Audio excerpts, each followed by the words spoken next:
L'adolescence est une période de vie particulière, autant pour les parents, qui se trouvent rapidement démunis, que pour les ados, qui entrent dans un tout nouveau monde. Ils se mettent à penser à l'amour, à leur corps, ils ressentent de nouvelles sensations qui sont nouvelles. Ils maîtrisent pas tout, entre pression de leurs amis, manque d'informations et un accès trop facile à la pornographie. Leur cerveau pas encore complètement développé, qui ne sait pas tout à fait comment réguler leurs impulsions. Le terrain est propice pour les comportements à risque. En tant qu'adultes, il est de notre responsabilité d'aider les jeunes à développer leurs compétences émotionnelles et sociales, de les informer et de les faire réfléchir sur la sexualité et ses enjeux. Alors, nous avons écrit un livre de prévention à destination des adolescents pour leur fournir les informations dont ils ont besoin, de manière à pouvoir agir responsables dans le respect, l'égalité et l'empathie. Je suis Isabelle Filiosa, psychothérapeute, conférencière et écrivaine, et je vous présente... Je suis Margot Fried Filiosa. Ma fille. Je suis coach en relations intimes et sexuelles. J'interviens dans les collèges et les lycées en vie affective et sexuelle et sur les sujets du vivre ensemble. Et je suis aussi écrivaine. Nous avons écrit ensemble Sexpérience, les réponses aux questions des ados, et le livre est publié chez Robert Laffont. L'idée d'écrire un livre d'éducation sexuelle à destination des adolescents est née pendant l'écriture de mon dernier livre « On ne se comprend plus », traverser sans dommage la période des portes qui claquent entre 12 et 17 ans.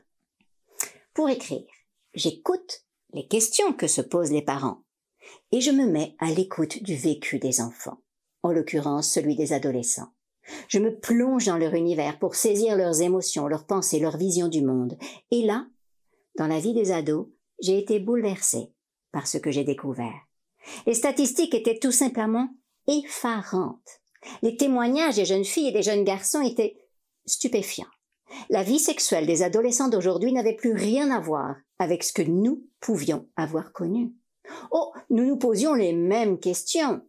Mais désormais, les jeunes trouvent les réponses sur Internet, sur les plateformes pornographiques. Aucun parent à ce jour ne peut imaginer ce à quoi sont exposés ces enfants. À 12 ans, près d'1 ado sur 3 a déjà vu une vidéo pornographique et 1 sur 10 a vu son premier film X avant 11 ans. Ces images imprègnent leurs esprits, même s'ils disent souvent avec véhémence qu'ils n'en sont pas affectés.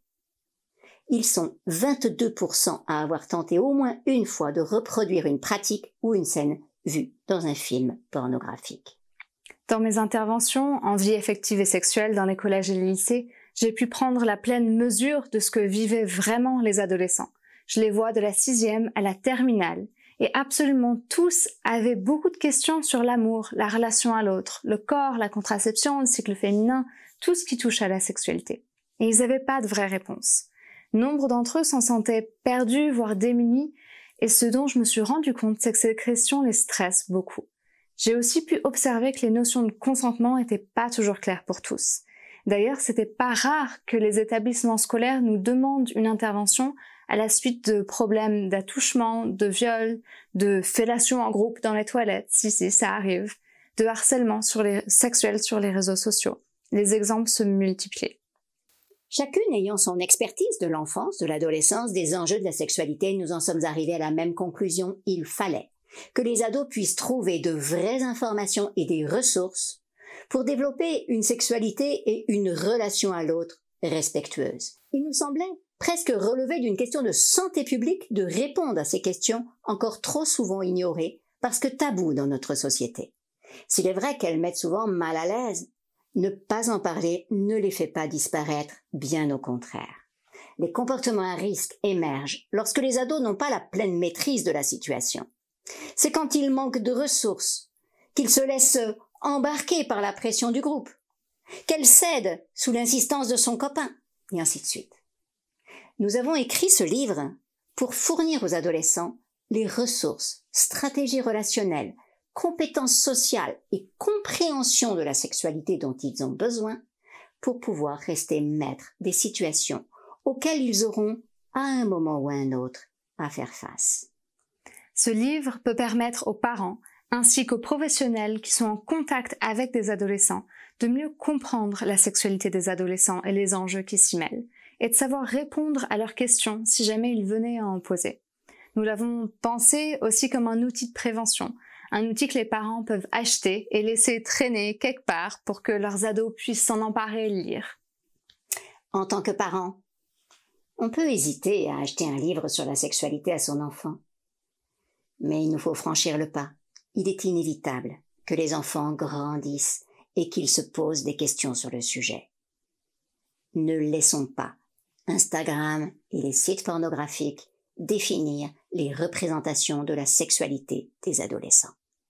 Pour en savoir plus, vous trouverez dans la description juste en dessous de cette vidéo un lien vers le communiqué à destination des parents et des professionnels qui vous donnera beaucoup plus d'informations. Vous pouvez aussi retrouver le livre Sexpérience dans vos librairies. Merci à tous et à bientôt. À bientôt.